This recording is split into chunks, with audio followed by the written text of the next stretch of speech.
Então, dando continuidade ao vídeo, eu estava com a senha desde as 11 horas da manhã.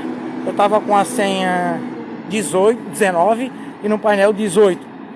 E eu precisava entregar no balcão o meu encaminhamento de vários exames que eu tenho para fazer, né?